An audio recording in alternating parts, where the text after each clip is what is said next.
All right. Morning, everyone. Sorry for the late start. We'll get going here. All right. S&P. Another all-time closing high.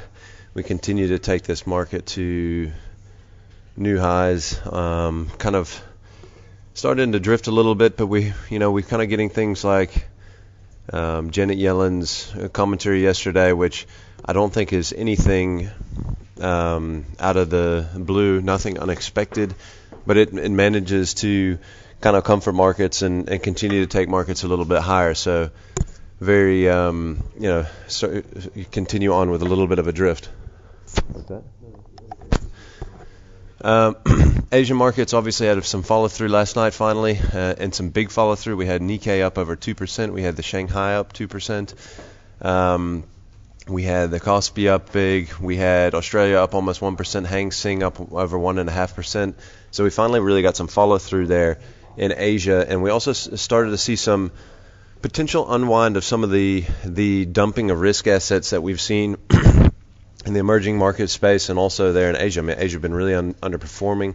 We were seeing emerging market assets that were kind of blowing up a little bit with the currencies blowing out, the yields going through the roof on the on some of the bond markets in the emerging market space, and also the equity markets being under big pressure. Starting to see it seemed like that's starting to turn back a little bit. We're back down to 10.20 on the rand. I think the real and the rupee have also had a bit of a bounce. And you see the yen has traded down to 100 to 1 versus the dollar. So this is really important. All right, this morning we've got Life Healthcare that was out with full year earnings. Came in at 1 Rand 70 per share. Expectations for 167. The revenue number was a touch light. Like I said, nothing big, but a touch light there at 11.84 versus 11.96 expected. Divi per share at 72 cents. Today we are ex-div on Barclays Group and Redefine. And then we've got a couple more set of earnings that are coming out today, actually, that aren't on here. I believe Netcare is out today, and is it Monday? Sorry. Okay, I was thinking it was today. Okay, Netcare and Barlow's are on Monday. My bad. I was thinking Netcare was today. Okay. We've got CPI numbers out of Europe at 12. We've got Empire Manufacturing at 3:30 today in the States. Industrial production and wholesale inventory. So a light day today for data. Obviously expecting a nice open on the day. I have to see if we can get some follow through there on the day. All right, let's jump into the maps. First thing I want to just look at here is Anglos, simply because we're kind of retesting the lows from October, down around 230. We tested it the last 2 days, and that's really kind of where we gapped up to from this breakout here. So I think this is, in my mind, this is definitely support on Anglos. It's kind of last level of support until we potentially could really have a drop. With everything that's happened overnight, obviously you're going to get a nice open out of markets, but I think this 230 level is going to be significant going forward for us in Anglos.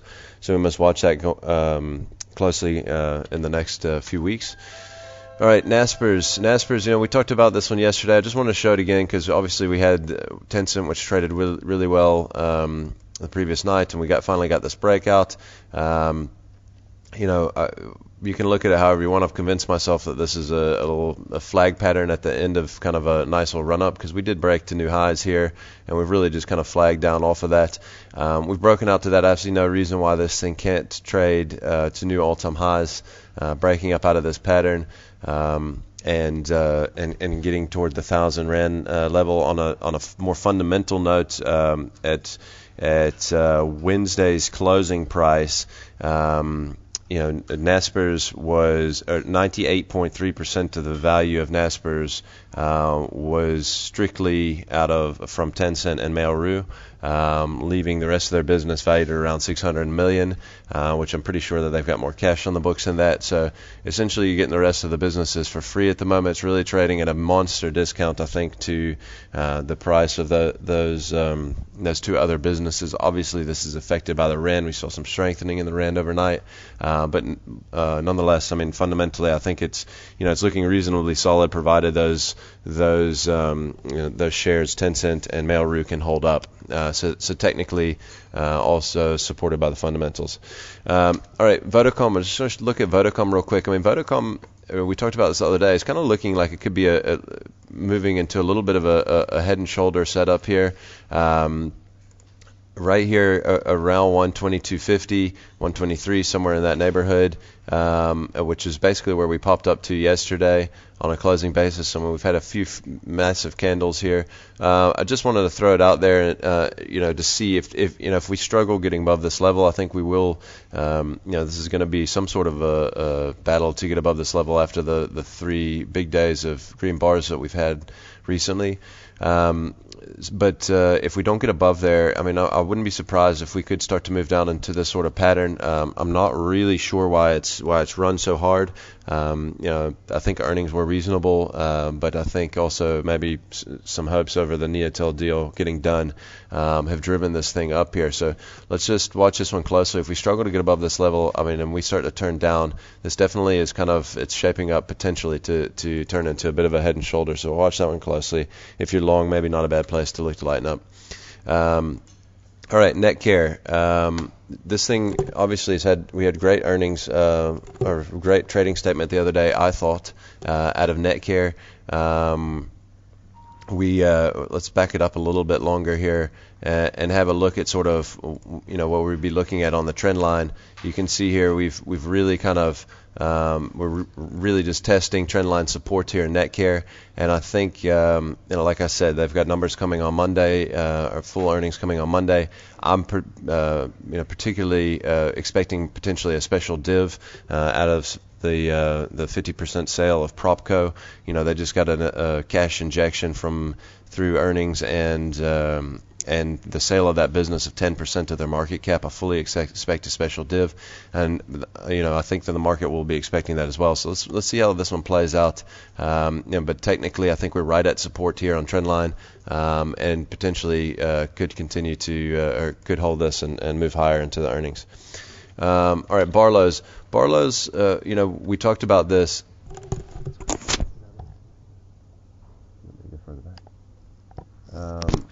We'll jump back into a 5-year here and just look at major sort of upward sloping wedge pattern, very similar to kind of like a standard bank sort of pattern.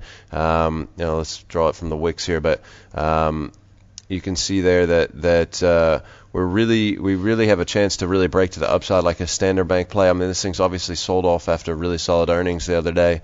I think just in line with the market. I think if we can gather some upward momentum and get through the top side of this pattern, we could really have a nice breakout to the upside here on Barlow's. We have shown this chart, or something similar, recently. I really think that this is potentially shaping up. I mean, if we do get a real end of the year rally, end of the year push, I think some of the stocks like this potentially could have a nice run. All right.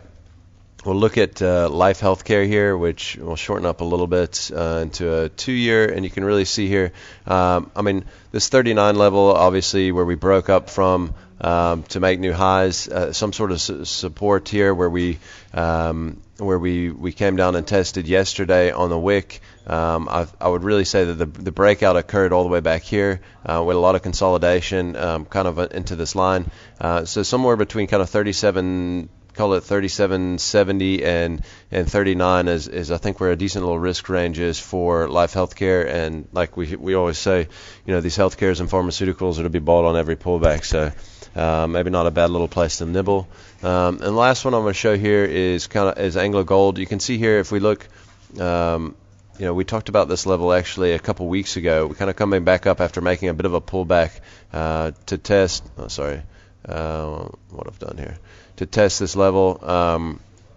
I think that we're kind of flirting with it again. It's right here at around, call it 160. Maybe I'm just drawing this a touch low, but if we shorten this up and we look at a 30-day, you can see here quite quickly, almost looks a little bit inverse head and shoulderish. The problem is this little, the left part here hasn't really, never quite got there.